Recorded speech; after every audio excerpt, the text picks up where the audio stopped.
Hello girls, welcome to our civics class.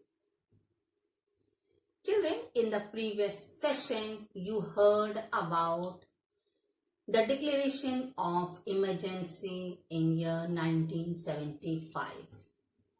You were told about the reasons, the situations which was prevailing in the country. Thus, the emergency was imposed. You also heard about the consequences of the emergency, in which each of the countrymen face the problem. पीछे session में बच्चों आपने आपातकाल लागू होने के बारे में सुना जो 1975 में किया गया था। आपातकाल क्यों लागू किया गया, किसके द्वारा लागू किया गया, किसके शासन काल में लागू किया गया, इसके बारे में आपको बताया गया। इसके साथ ही साथ आपातकालीन स्थिति का देश पर क्या प्रभाव पड़ा, जिसमें आपको बताया गया कि समाज का हर वर्ग उस आपातकालीन स्थिति में कई चुनौतियों का सामना कर रहा था। So with this, we start our today's topic number 8, controversies regarding emergency topic. Point number 8, controversies. You will be reading about the controversies regarding emergency.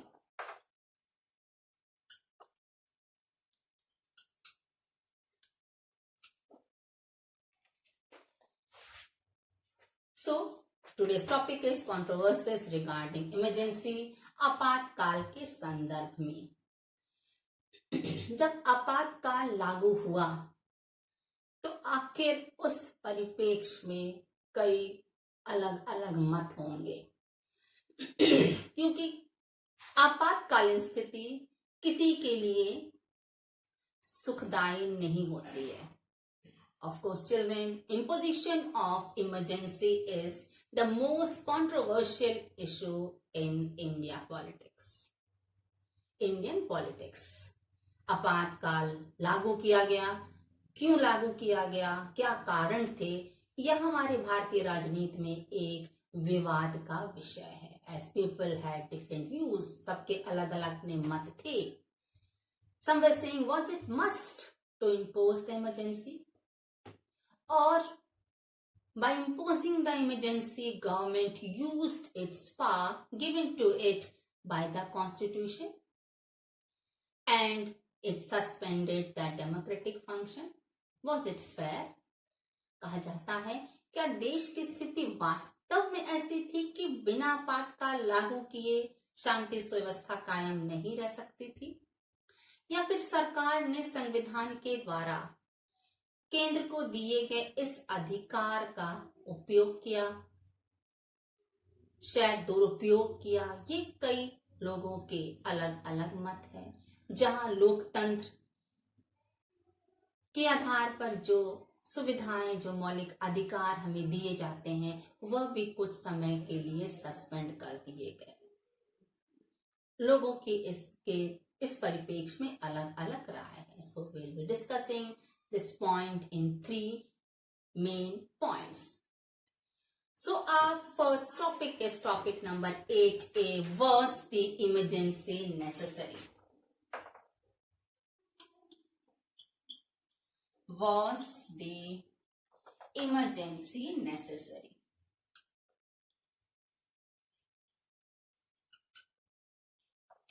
Topic 8A, was the emergency necessary? क्या आपातकाल लागू करना आवश्यक था? तो in this, the first A, we have 3 sub points for this. इसके लिए 3 अलग अलग राय हैं, इसको आप अलग अलग पॉइंट्स में सुनेंगे। First is the views, the reasons given by the government. The first point is about that there was confrontation between the government and opposition. सरकार और विपक्ष के बीच टकराव की स्थिति बन गई। इसलिए आपातकाल की घोषणा करनी पड़ी. As it is said that the government was trying to improve the economy of the country because international oil crisis which had taken place in 1973 and 1974, about which you have read in the previous chapters, so that had affected the economy of the country. And then at the same time, movements launched in Bihar and Gujarat. And then what had happened? In that movement, the protest was mainly, the demand was mainly to overthrow the elected government. So government had no other alternative, so it imposed emergency. कहा जाता है कि सरकार और विपक्ष के बीच टकराव की स्थिति थी. सरकार चाहती थी कि देश की अर्थव्यवस्था को सुधारा जाए, क्योंकि अंतर्राष्ट्रीय तेल से संबंधित 1973 और 1974 में जो स्थिति थी उससे भारत की अर्थव्यवस्था बिगड़ गई थी. और उसी समय बिहार और गुजरात में आंदोलन आरंभ हो गए. आंदोलन आरंभ हुए, लोगों ने धरना प्रदर्शन आरंभ कर दिया और उनका एक डिमांड था कि सरकार को बर्खास्त किया जाए. और ऐसी बिगड़ी हुई अर्थव्यवस्था में यदि सरकार बर्खास्त हो जाती है तो उससे अर्थव्यवस्था और भी बिगड़ जाती, भारतीय अर्थव्यवस्था पर असर पड़ता. इसलिए सरकार ने आपातकाल लागू किया. Then point 2 is about Jayaprakash Narayan's call to disobey the laws of the government.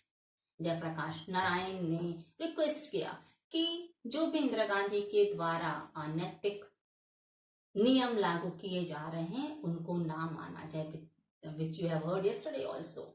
And with this request, it resulted into whatever activity was to be performed by the government became standstill. जो भी कार्य होने चाहिए थे, जो सरकारी गतिविधियां होनी चाहिए थी, वह ठप पड़ गई. And at the same time agitation was continued at its peak. So how can the democracy survive? ऐसी स्थिति में जब सरकारी सारी गतिशीलता पूर्ण रूप से रुक जाए, सरकारी कार्य की जो प्रणाली है वह रुक जाए, लोग सरकार के दिए हुए आदेशों का पालन ना करें, ऐसी स्थिति में लोकतंत्र सफल नहीं हो सकता. इसलिए परिस्थिति को सामान्य बनाने के लिए सरकार को आपातकाल घोषित करना पड़ा. Point number 3 is about hurdles presented by the organizations. जो संस्थाएं थी वह भी सरकार के कार्यों में रोड़ा अटका रही थी. As you heard yesterday that 2 organizations were banned, in which you have heard yesterday in detail. So the government, it wanted to implement welfare programs, but they were the hurdles. The functions of those organizations were the hurdles, so those organizations were banned.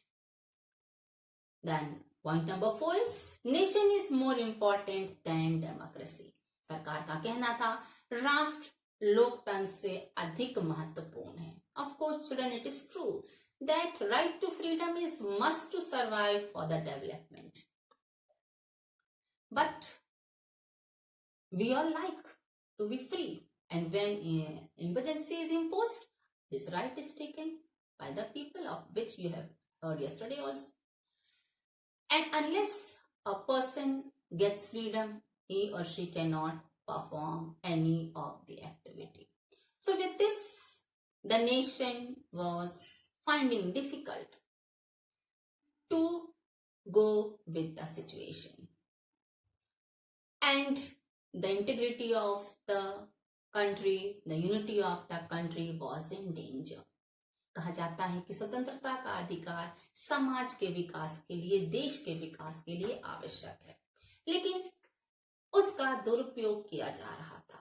स्वतंत्रता के अधिकार का नागरिकों के द्वारा, विपक्ष के द्वारा आंदोलन करके कहीं ना कहीं दुरुपयोग किया जा रहा था, जिससे देश का विकास बाधित हो रहा था. क्योंकि सरकार का ध्यान उस समय केवल उन आंदोलनों को रोकने में उनकी चुनौतियों का सामना करने में लग गया, जिसके देश के विकास की ओर सरकार अपना ध्यान नहीं दे पा रही थी, जो राष्ट्र के लिए खतरा भी था। ऐसी स्थिति में देश की परिस्थिति सामान्य करके देश के विकास का ध्यान रखना, देश की सुरक्षा का ध्यान रखने हेतु आपातकाल लागू किया गया। So till now you have heard the views, the answers, the reasons which were given by the government. Now we'll see about the criticism of the people who says that declaration of emergency was not right. In this you will hear the points. They say that emergency was imposed, of course, correct, but the government gave the view that India was in danger. But the critics say that India was not in danger, but Indira was in danger. आपातकाल लागू किया गया यह कहकर कि भारत में अनुशासन सुव्यवस्था बनाए रखना है, भारत की अखंडता को सुरक्षित रखना है, इसलिए आपातकाल लागू किया गया। लेकिन जो आलोचक है वो कहते हैं भारत पर कोई खतरा नहीं था, खतरा था इंदिरा गांधी को अपनी गद्दी बचाने का, इसलिए उन्होंने आपातकाल लागू किया। Then the next point is about that movement which was led by Jayaprakash Narayan was not so that it was must to impose the emergency. As it is said, yesterday you heard that when he was invited by the revolutionaries, he said, of course, he will accept the invitation, but whatever protest will be done, there should be no violence. So in this condition, why his protest or the protest done by revolutionaries were taken in such a way that emergency was imposed? कहा जाता है कि जो आंदोलन हो रहे थे उनके कारण उनको वह देश की व्यवस्था को बाधित कर रहे थे। तो आपने कल सुना कि जयप्रकाश नारायण ने अपने इस रेवोल्यूशनरीज के निमंत्रण को स्वीकार करने के समय कहा था कि जो भी प्रोटेस्ट होगा, आंदोलन होगा, वह हिंसात्मक नहीं होना चाहिए। तो जब हिंसात्मक आंदोलन नहीं हुए तो फिर क्यों सरकार ने आपातकाल लागू किया? Then the next point is, third point is, law and order was normal. Same question, children. When there was no violence, the protesters, they were not taking any violent steps, then why emergency was imposed? They could have been treated in another way by the government instead of imposing the emergency. कहा जाता है कि critics कहते हैं, आलोचक कहते हैं कि देश की व्यवस्था शांतिपूर्ण थी, कहीं भी अनुशासनहीनता नहीं थी, अव्यवस्था नहीं थी, क्योंकि हिंसात्मक तरीके से आंदोलन नहीं किए जा रहे थे। तो जो भी प्रोटेस्ट करने वाले थे उनको डील करने के लिए सरकार को कोई और रवैया अपनाना चाहिए था, ना कि आपातकाल लागू करके उनके गतिविधियों पर पूर्ण रूप से रोक लगा दी गई। Then comes the fourth point.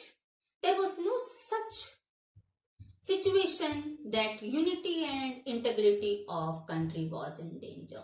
आलोचक कहते हैं ऐसी कोई परिस्थिति देश में बनी ही नहीं थी कि भारत की अखंडता और एकता पर कोई खतरा था। तो फिर क्यों आपातकाल लागू किया गया?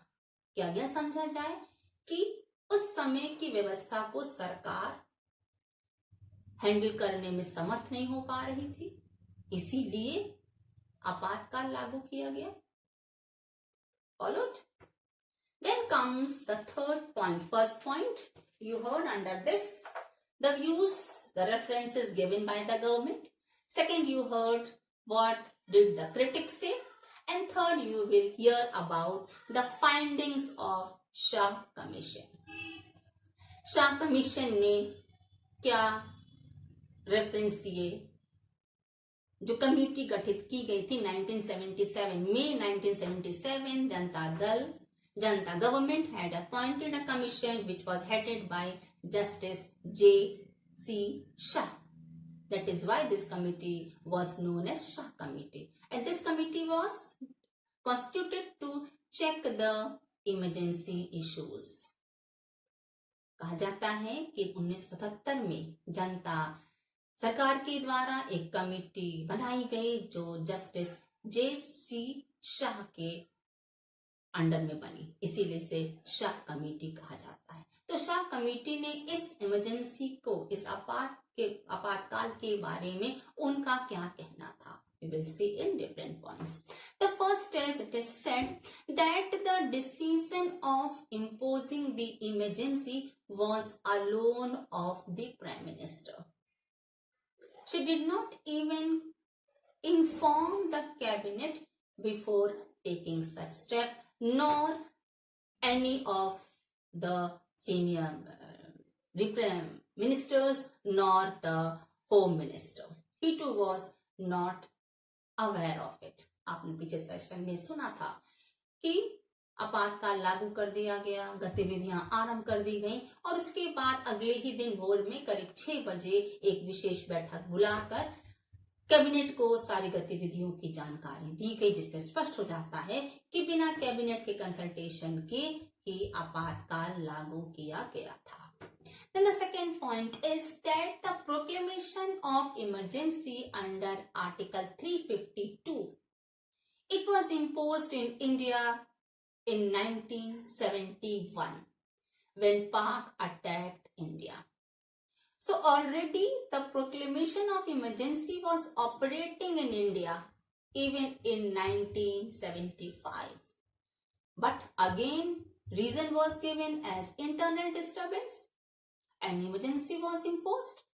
So this cannot be done because two proclamation according to the Act Article 352 cannot be imposed on the same place at the same time. कहा जाता है कि आर्टिकल 352 के आधार पर 1971 में जब पाकिस्तान ने भारत पर आक्रमण किया तब इमरजेंसी लागू कर दी गई थी, आपातकाल लागू कर दिया गया और 1975 में पुनः आपातकाल विभिन्न कारणों को बताते हुए किया गया, इंटरनल डिस्टर्बेंस कह के आपातकाल लागू कर दिया गया। और उसी आर्टिकल में कहा गया, आर्टिकल 352 में, कि एक साथ दो प्रोक्लेमेशन, दो घोषणाएं आपातकाल को लेकर एक ही स्थान पर लागू नहीं की जा सकती थी। फिर क्यों आपातकाल लागू किया गया सरकार के द्वारा। And then next point number 3 is that several people, they were imprisoned without trial. That was too shocking for the Shah committee members. They said that there were many legal flaws for detention order, as you heard yesterday, that the government did not allow for such cases.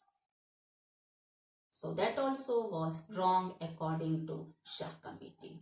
And the next is that as the emergency was imposed, press was totally censored, electricity was disconnected, and even 250 journalists were arrested. जैसे ही आपातकाल लागू होने की घोषणा की गई, आपातकाल लागू होने का बात तय कर लिया गया प्रधानमंत्री के द्वारा, तुरंत प्रेस पर प्रतिबंध लगा दिया गया, करीब 250 जर्नलिस्ट को अरेस्ट कर दिया गया और मुख्य अखबारों के जो प्रेस थे वहां बिजली की कटौती कर दी गई।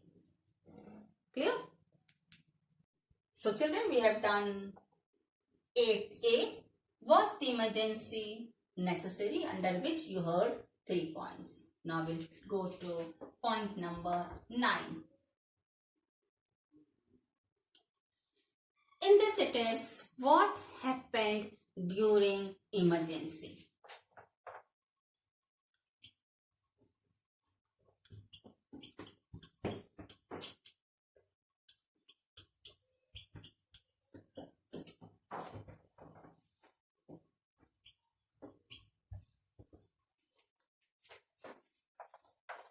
So the next point is, what happened during the emergency? आपातकाल के दौरान क्या क्या हुआ? Of course, children, implementation of emergency is a serious matter. Because when emergency is imposed, there are different views which you have heard just in point A8A. So here it is that is it that the government misused the emergency pass? Or did the government take advantage and use the authority in excessive manner? कहा जाता है कि आपातकाल घोषित किया गया भारत में, ये सही है। उसके पक्ष और विपक्ष में आपने अभी तथ्य इस पॉइंट में सुने हैं। तो लोगों का कहना है कि क्या सरकार ने आपातकाल लागू करके अपनी शक्ति का दुरुपयोग किया, या फिर आपातकाल लागू करने के बाद अपनी अथॉरिटी, अपनी शक्ति का, अपनी सरकार का वर्चस्व कायम करना चाहा? अलग अलग व्यूज हैं। लेकिन आपातकाल के दौरान सरकार के द्वारा क्या कार्य किए गए, उस समय देश की स्थिति क्या थी, क्या आपातकाल के दौरान देश में रहने वाले नागरिकों के सुख दुख का ध्यान रखा गया, क्या कोई प्रोग्राम्स बनाए गए जिससे लोगों के रोजगार दिया जा सके या उनकी परेशानियों का निपटारा किया जा सके? So you will hear this in different points. The first is children, for the welfare of the people, what did Indira Gandhi do? She announced 20 points program, which is known as the Pro-Poor Welfare Program. आपातकाल के समय इंदिरा गांधी ने लोगों के लिए 20 सूत्री कार्यक्रम बना दिए, in which it is said that she made laws regarding to land reforms, भू सुधार के लिए कानून बनाए गए, रिव्यू ऑफ एग्रीकल्चरल वेजेस, जो पारिश्रमिक पहले दिया जाता था कृषि कार्यों के लिए उसमें भी परिवर्तन किया गया, वर्कर्स पार्टिसिपेशन इन मैनेजमेंट, जो कर्मचारी थे उनकी हिस्सेदारी मैनेजमेंट में भी है, इस नियम में सुधार किया गया, and eradication of bound labour, बंधुआ मजदूर की जो प्रथा पहले थी उसको भी समाप्त किया गया। इसे स्पष्ट होता है कि सरकार ने ऐसे कदम उठाए जो समाज में रहने वाले खास करके निम्न वर्ग के लोगों के कठिनाइयों से उन्हें उबारा जा सके। So these plans were made and even the urban middle class, they too were satisfied. They thought that when the agitation will come to an end, when everything will be normal, the programs will be implemented and of course it will give relief to the people. Of course, implementation of programs were done. It must have given relief to the people. The rules regarding different points must have been done for the betterment of the people. But still there were different views regarding the same. And in that the critics say, जो भी नियम बनाए गए जिसके बारे में आपको मैंने बताया, उसमें जो शहरी मध्यम वर्ग के लोग थे उनको राहत मिली कि शायद आंदोलन जब खत्म हो जाएगा, देश की परिस्थिति सामान्य हो जाएगी, तो हमें इन नियमों के आधार पर कुछ राहत मिलेगी। आवश्यक है इस बात की भी बिल्कुल कि उस समय सरकार ने जो नियम बनाए, जो कार्यक्रम बनाए, उन्हें जरूर लागू किया होगा, शायद लोगों को राहत भी पहुंची होगी। लेकिन राहत कितनी पहुंची, किसको लाभ मिला, इसके लिए लोगों के अलग अलग मत हैं। इस परिप्रेक्ष्य में आलोचकों का कहना है, The critics say that this was done to divert attention from the use of excess pass. आलोचक कहते हैं ये 20 सूत्री कार्यक्रम इसलिए बनाए गए ताकि जनता का ध्यान, जहां सरकार अपने अथॉरिटी को, उनको जो अधिकार दिए गए उसका दुरुपयोग कर रही थी, जनता का ध्यान उस ओर ना जाए, वह उन कार्यक्रम से मिलने वाले लाभ की ओर ही आकृष्ट रहे। And the next point is about that 676 opposition leaders were arrested and 1 lakh people were arrested under preventive detention. Restrictions was done on the press and the electricity was disconnected.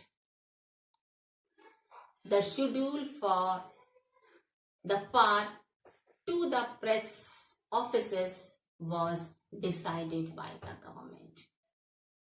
The next point is about Prime Minister's younger son, Sanjay Gandhi. He was not on any official position, but still he interfered in the functions of the government.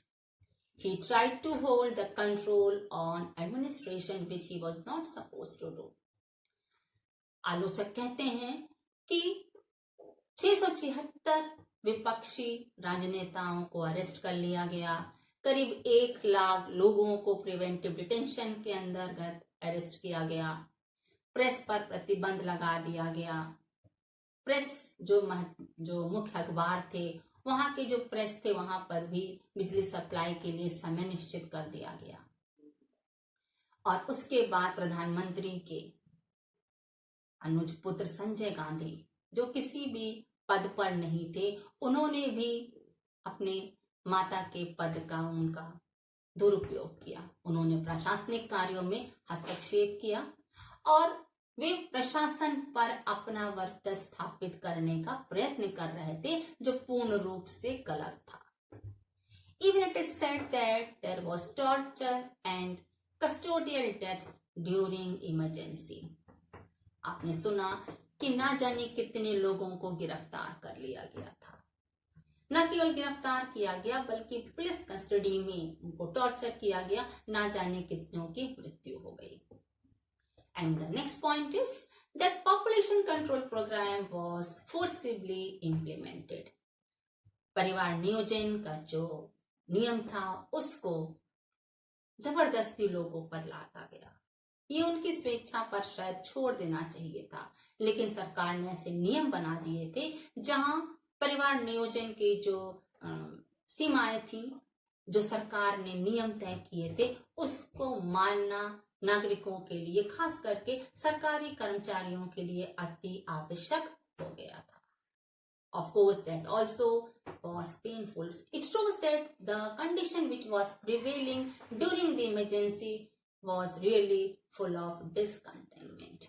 जो वातावरण आपातकाल के समय था वह अति असंतोषजनक था। नागरिकों के अधिकारों का हनन हो गया था और जो उन्हें मिलना चाहिए था सरकार से शायद उन्हें नहीं मिला था, जिसके बारे में आपने अभी सेशन में सुना। Clear children? Thank you beta. Have a nice day.